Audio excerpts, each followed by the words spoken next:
Is anybody out there? Anybody? We are College Hill Farm. Welcome back to College Hill Farm.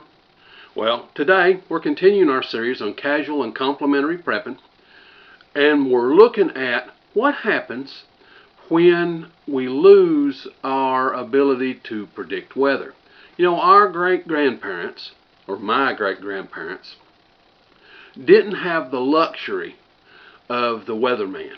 They didn't know, they didn't have somebody coming on the radio telling them, well, it's going to rain tomorrow, it's not going to rain tomorrow. Most of them didn't even have a radio.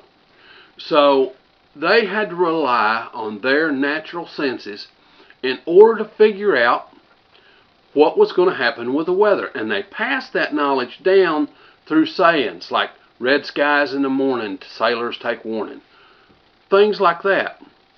So let's look at the way those old timers predicted the weather. Well, one of the first things you have to do is think about where weather comes from. Around our country, and I'm going to stick to the northern hemisphere. If you live in the southern hemisphere, just exactly backwards. Okay? Because in the northern hemisphere, high pressure systems rotate clockwise and low pressure systems rotate counterclockwise. In the southern hemisphere, it's just backwards. Okay? The prevailing winds are just backwards. Alright, it's all based on the Coriolis effect, and I'm not going to go over that. You can go back to your 7th grade science book and have a look at that. So let's talk about the science here. First off, warm, moist air rises inside of a low pressure system as the low pressure system circulates. Now that warm, moist air is going up toward the stratosphere, just circling up as it goes. And the wind around that low pressure system is circling in a counterclockwise rotation. In a high pressure system, cool air is falling down through the top, and the rotation is clockwise. Alright, so high pressure systems are not nearly as apt to have a lot of rotation. They bring on drier weather. Low pressure systems, though, can tend to have very high. You know, the outer portion, the hot air is rising, a little cold air is falling through the center, which gives you the eye of the hurricane. And the whole thing is moving, and it creates a lot of wind. And we're going to talk about that. This is back to your 7th grade science. Now, if you look at weather, the weather is all created by air masses. Now, my meteorologist friends, and I've got several I went to college with, would say, oh, it's more complicated than that. Not really. It's not really that much more complicated. There are air masses around. There are Arctic air masses. There are polar air masses. There are tropical air masses. And then there are air masses over the oceans. Those are warm and wet, okay, or cold and wet, depending on which part of the air mass. And where those air masses meet, that's where low pressure systems develop, and it creates something called a warm front or a cold front. Warm fronts happen when warmer air from the south comes up. On the front edge of where that low is rotating, you get a warm front. On the back edge of the way that low is rotating, where you've got cold air coming in behind because it's pulling cold air from the north down, you get a cold front. Okay? It's not, well, it is kind of rocket science, but it's real straightforward, and our old timers had a great grasp. Now let's start talking about how you start predicting weather. Now, old timers, they used the Farmer's Almanac. Long range forecasting is something that is hit or miss. Okay, but short range forecasting, a day, 2 days out, an hour, you can get pretty doggone close. Let's take a look at things. Now, one of the best things you can do is keep a weather diary.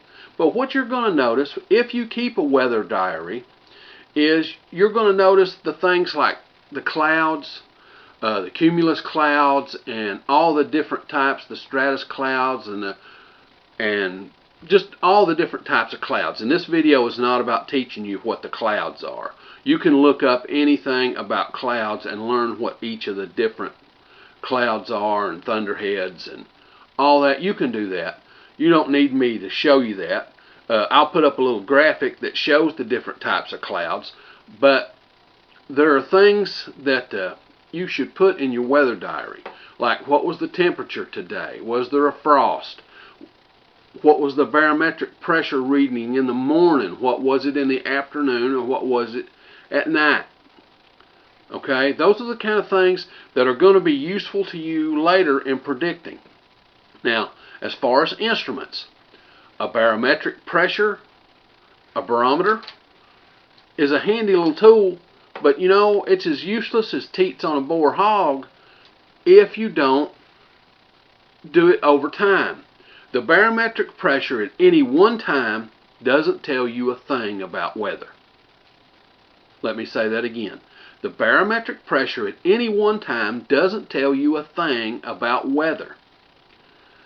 You can keep that barometer and look at it today, and if you look at it tomorrow, that doesn't help you a bit, because the barometric pressure will rise over the course of a day, or it will decline over the course of a day. And that rise and decline is what's important. So looking at a barometer once a day is like looking at a stopped watch once a day. Now, my grandparents, they all had these great old big thermometers. You remember the ones, you know the ones I'm talking about. You saw them. They've got the Coca-Cola or some kind of advertising on them. Those things are invaluable. Temperature is going to tell you a lot about the way things are. As temperatures rise through the day, everybody knows it's cool in the morning and it rises through the day. But some days it's warmer in the morning than it is in the afternoon. And your thermometer is going to give you that reading. Again, like a barometer, that thermometer really doesn't help you a lot in predicting weather unless you use it throughout a time period. So you got to think of it that way. So now, and the next thing that you could get for a predictor would be a weather vane with an anemometer. And a weather vane just tells you the direction of the wind, and an anemometer tells you the speed of the wind. Those are handy little gadgets. But now the old timers, they had a weather vane, but they didn't have an anemometers and all that stuff. They just didn't have that, so they used their good common sense and looked at the trees and the leaves and the animals and paid attention to what was going on. So let's talk about a few of those natural signs.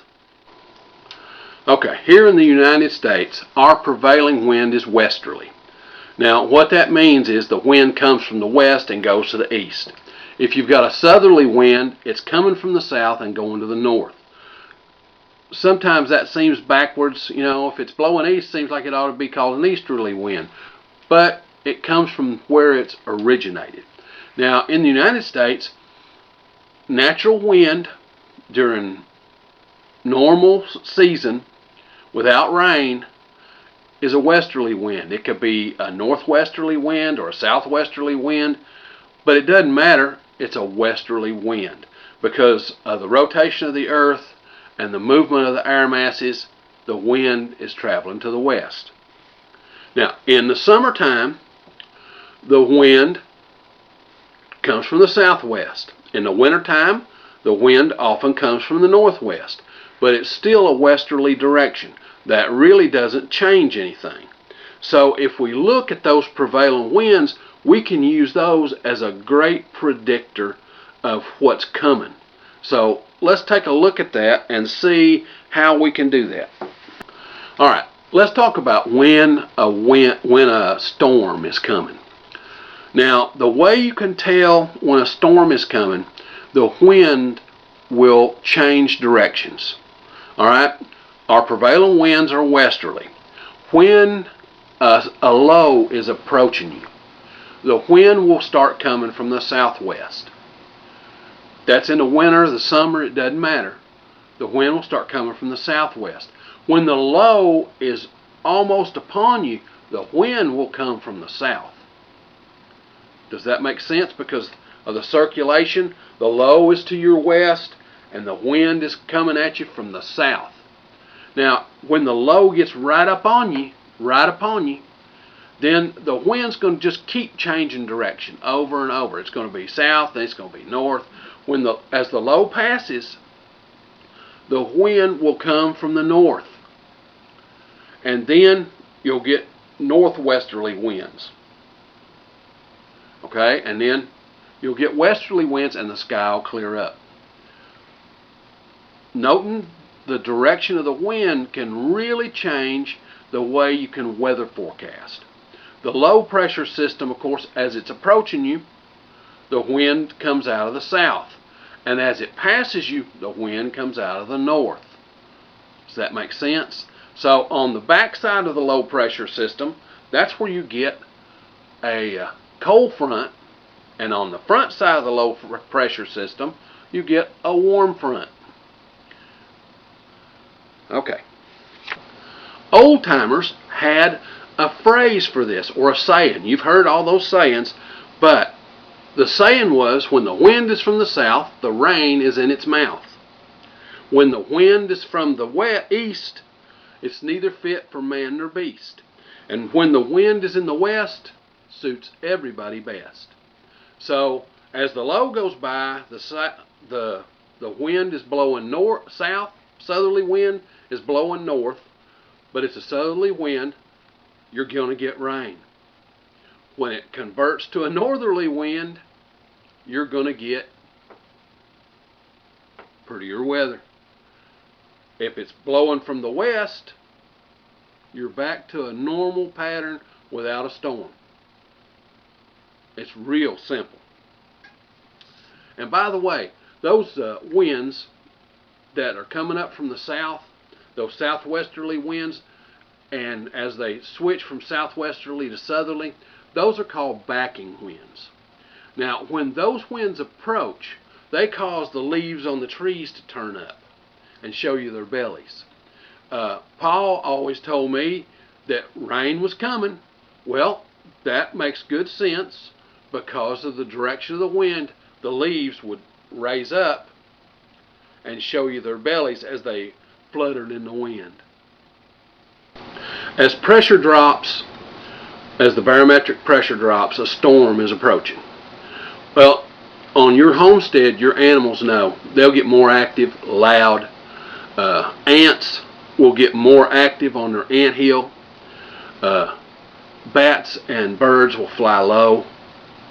Okay, they won't fly high up, they'll fly low as the storm approaches.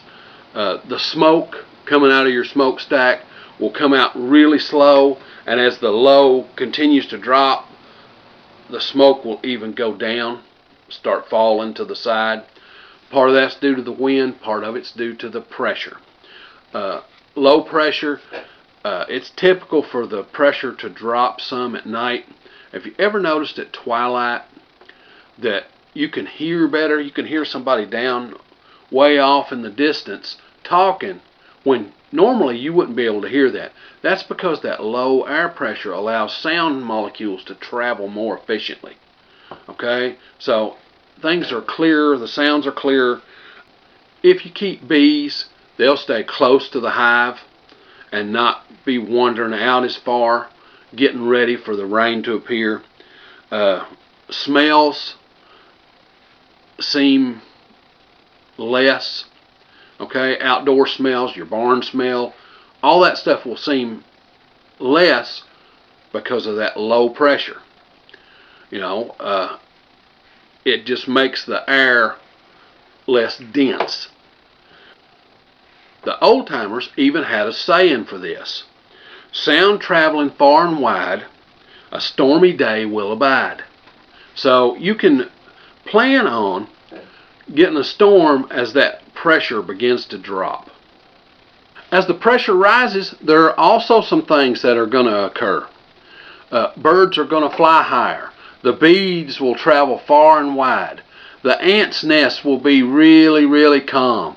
Your animals will be calm. They'll be glad to go out in the field and sit and eat and then come back and chew their cud and just lay around, and life's good. You know, those cooler air masses are coming in. That high pressure system is taking over. So the birds fly real high up in the sky. The fish come up to the top of the water. Okay, it's all about paying attention to what nature has to show you. Another good indicator of rain is chickweed. I know, you hate that stuff in your garden, don't you? I know I do. But chickweed will give you a good indication by when its flower opens and when it closes. You can pay close attention to chickweed and it will let you know if a rain's coming. If the chickweed flower is closed in the morning, then it's going to rain. If the chickweed flower is open in the morning, then it's going to be a pretty day. I know that sounds odd, but that's the way it works. If the chickweed is closed, it's going to rain. If it's open, it's going to be a pretty day. Ready for the bees. You can think about it that way. And there are a lot of other signs if you pay attention and write down in your diary when you notice something a little bit different before the rain. Write it in your diary. You'll get an idea of what to look for. There are a lot of different types of clouds. Okay? Like I said before, this video is not to tell you about the types of clouds, but to let you look up the types of clouds and see how they can help you predict weather. Now, the real ones that can help you predict weather the most are the stratus and the cumulus clouds. Those two will help you predict how long a dry spell is going to be, that kind of thing. For example, if the cumulus clouds are real high up, the higher they are at the end of the weather system that just went by, the higher the cumulus clouds are behind it, the longer the dry spell is going to be. Because that's going to tell you that those clouds are way up in the atmosphere, so they're not being pushed down by anything. So you've got a large high pressure system that's going to be with you for a while. Alright, now let's talk about stratus clouds. Stratus clouds can help you predict something 18, 20 hours away by looking at the moon and how the clouds are around it. The moon, even the sun in the morning, can help you predict the weather. Again, red skies at night, sailor's delight. Well, that makes sense because the red skies at night are to your west, and red skies in the morning, sailor take warning, they're to your east. That's letting you know how the weather is getting ready to progress. But stratus clouds can do the same thing. For example, in the evening, the moon's out, or at night, the first part of the night, the moon's out and it has a halo around it. You know, you've seen that. It's got that halo of clouds all the way around it. Well, what happens is those stratus clouds give it that halo, and that tells you that a warm front is approaching. So that's one of those things, and that warm front's going to be there in 16 to 18 hours. You know, sometimes 20 hours.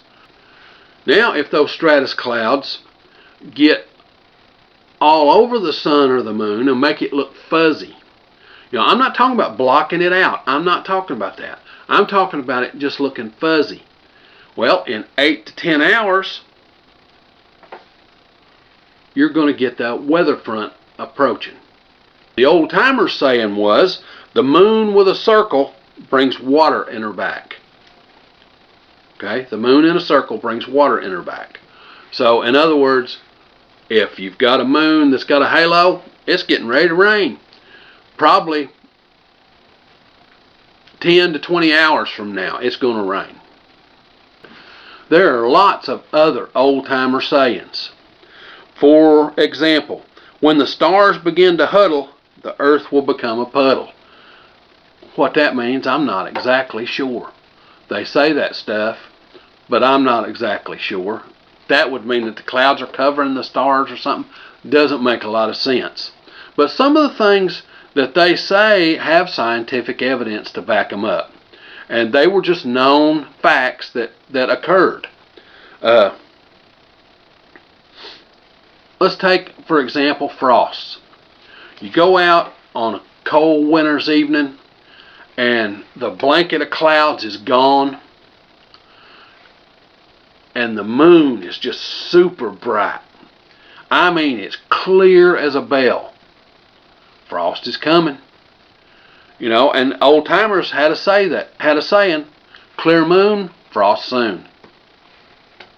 Okay, in the spring, you go out, and if there's warm air in the upper atmosphere, then the moon will kind of shimmer. You can pay attention, the moon will kind of shimmer. But if there's no warm air up there causing that, I call it the roadway effect. If there's no warmer air causing that mirage effect over the moon, then frost is on its way. Another natural phenomenon is dew. Now, some areas don't get a lot of dew, but most areas in the United States get dew on the grass. Around here, if you walk out in the grass in the morning, you're going to get your feet wet. But if a storm's coming, you can walk out in the morning and your feet won't get wet because the dew didn't fall. Okay, all that moisture is being gathered up into the clouds instead of being deposited on the ground. So the old timers had a saying for that: when the grass is dry at morning light, look for rain before the night. When the dew is on the grass, no rain will come to pass. Okay, that's the old saying. They were pretty sharp about this stuff. We know scientifically that all that moisture is being gathered up into the clouds instead of being deposited on the ground. So that one is dead on. Rainbows are another good predictor. If your rainbow is to the west, rain's coming. If the rainbow is to the east, rain's going away. So you're getting ready to have pretty weather. So if you look at the sky and you see a rainbow, if it's to your east, the front is probably past and you're getting ready to get good weather. If it's to your west, rain's headed towards you. That's just real commonsensical. There are actually no end to the witty old sayings about weather. Before the meteorologists, before science, they predicted weather as best they could by watching their animals, watching the wild animals, watching the trees, watching the leaves, watching the flowers. They did everything they could to predict what was coming. And most of them did a pretty good job. But most of the time weather happened. And long-range predictions were something left to soothsayers. Even the Bible has weather predictions. And I'm not going to get into those. But you can fairly accurately, if you pay attention to your natural surroundings and keep a weather diary, you can come up with ways to predict what's coming your way. Okay? Now, if you like this kind of stuff, this homesteading, do-it-yourself kind of thing, be certain to come on out to the channel and subscribe. We do this homesteading, prepping stuff every week, sometimes 1, sometimes 5 videos. Just depends on what's going on in the homestead that week. Now, if you hit the little bell, it will notify you when we upload a video.